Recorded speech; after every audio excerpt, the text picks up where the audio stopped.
really care about the United Church of Christ. I love this church. It's my home. And I think that a new governance structure is going to enable the United Church of Christ to not only survive but thrive in the coming years.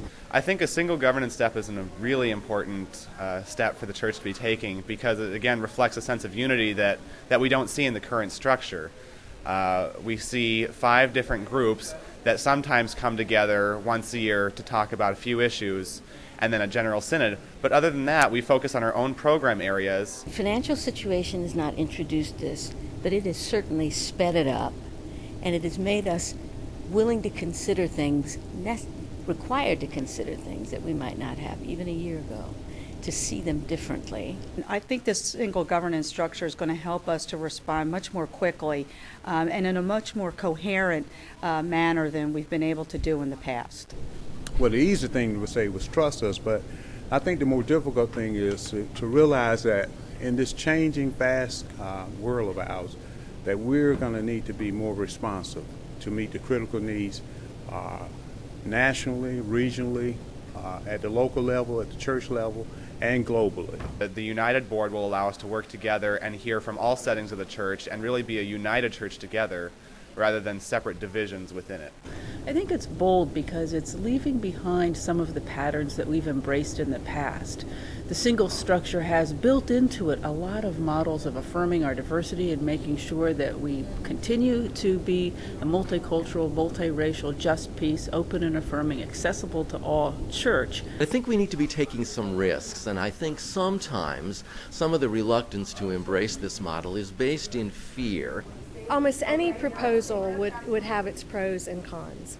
We know this is not a perfect solution. There is no perfect solution. But it is a point in time and an attempt to move us toward another stage in our national setting and our life together. They're afraid that somehow or another somebody is going to control.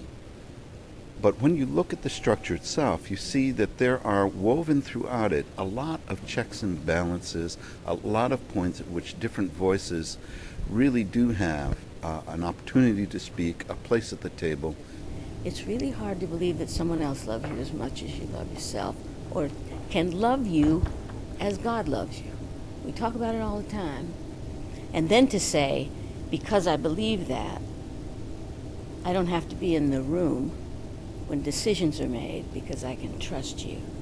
Governance is not permanent. Governance always needs to change and be flexible as the church moves on. I don't think changing a structure is a reaction to or it's a bad thing. I think we should always be evaluating who we are, where we're at today, and where we need to go. And I see this process as part of that evolution along the way. I think this positions us to really be offering the kind of understanding of the gospel of Jesus Christ that we really need in these opening years of the 21st century. And so I think this is a critically important piece for the life and vitality of the United Church of Christ as we seek to offer that which God is calling us to. There's so much passion, so much caring, so much involvement in the United Church of Christ. I think if we can just figure out our financial problems and really figure out how to be nimble and quick and be good stewards, we've got a bright and wonderful future.